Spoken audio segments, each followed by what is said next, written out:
Oluka lisusu ka Tshisekedi umela na mboka oyo. Bote bote. Tokotika ye lisusu umela na mboka oyo. Il faut s'organiser. Tolobi na bango boye. Soki batosi processus à Kinshasa te. Peuple a kobima na nze. Peuple a kobima na nze. Wana to bandeli ba marche. Komela pe gaz ekala. Tama bumunde komi minene. Tokima pe mbangu kala. Bote bote. Donc makambo ekobanda wana tokotika la moto a détruit Congo na biso. Tokotika moto a détruit Congo na biso. Isala sala oye basute. Position komi bokulu.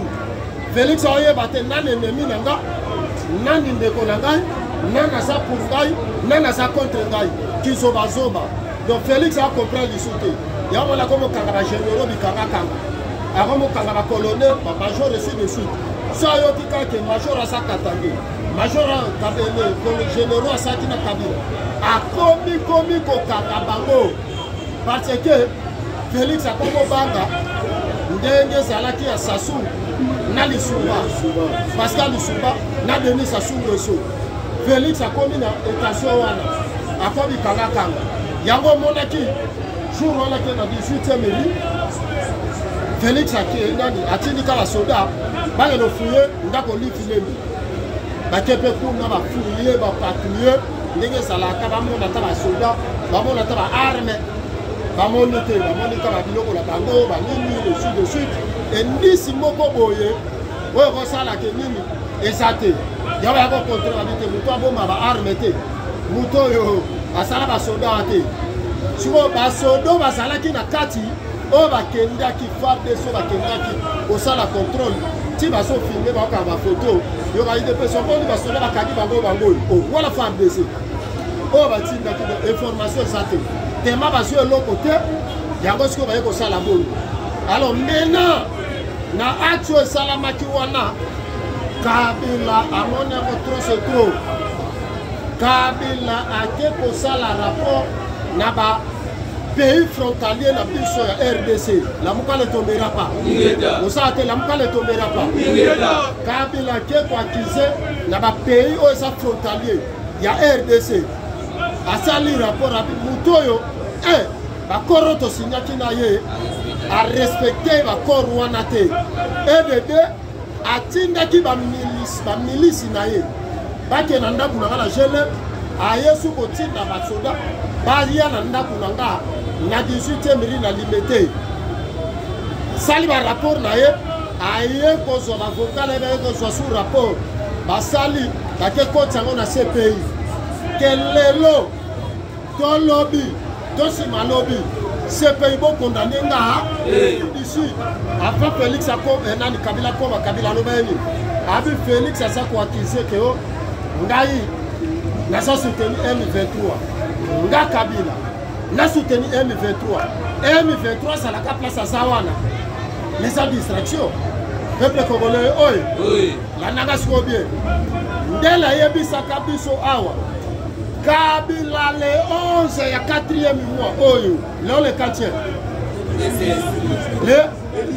le 18 c'est ça le 11 Kabila akotaki awa na ko Kabila kote na Congo Kabila kote na Congo Kabila kitai pa Kampala akoti Rwanda ayo kota na Goma Kabila kote le 11 Kabila ayaki na Ilukamba 2 ayaki na Janine Mabunda Kabila ayaki na délégation ya ba français en civil mais ba lobby bazalaki ba militaire française ayaki le 11 bakutani na nanga basololi na nanga alali na Goma le 12 abimi na Goma la muka ne tombera pas so yango ba se poser ba question basololaki nini basololaki nini bayokani nini aya lali lobi lango a se retourner ye kozonga yango to tuna la question basolo linini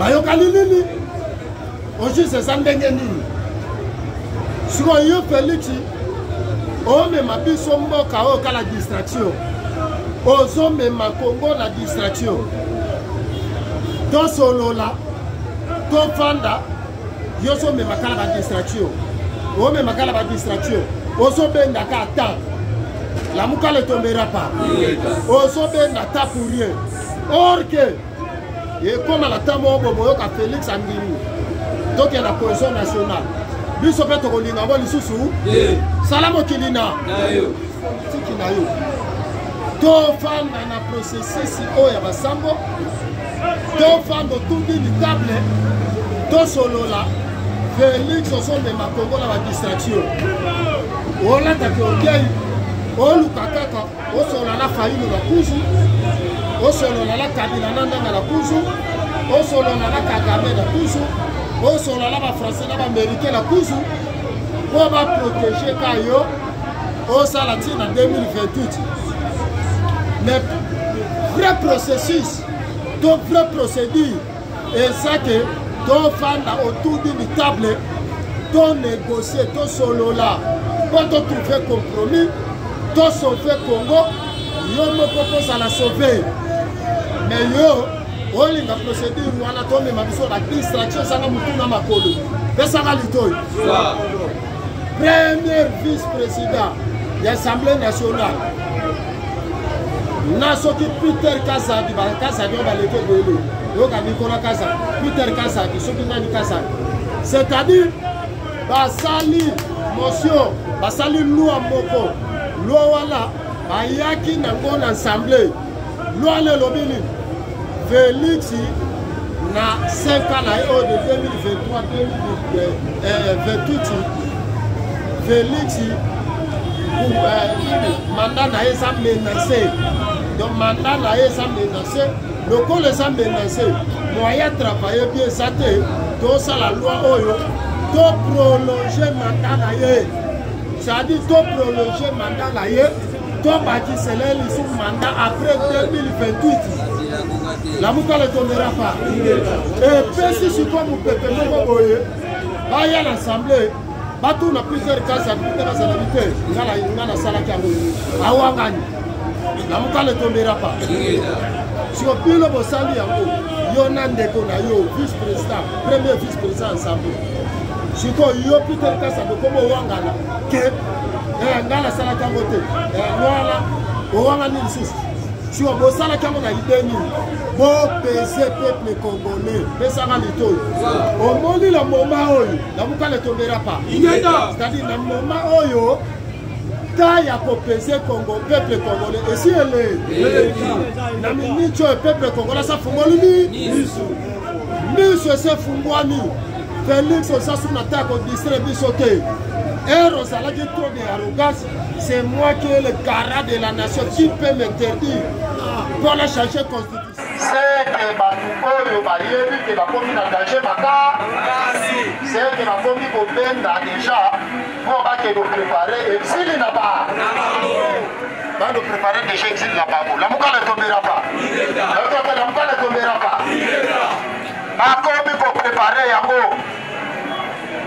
Yango na zoye bisabiso na repeta kango mikolo nyonso omoni biso la muka ndenge tozalaka awa le président élu ndenge toza awa biso tokokota na distraction ya Kabila ya Félix ya nanga ta muke azali ne loko oyo bango bawelaka bakona bango basinya eza respecté te abebani kuna alors peuple congolais komi kosibi batu bakomi kokufa bamboka komi récupéré likolo ya baintérêt personnel ya Félix ya nanga na Kabila biso siko tosibi ndenge balobala proverbe bitumba nzoko matiti nde yokaka pa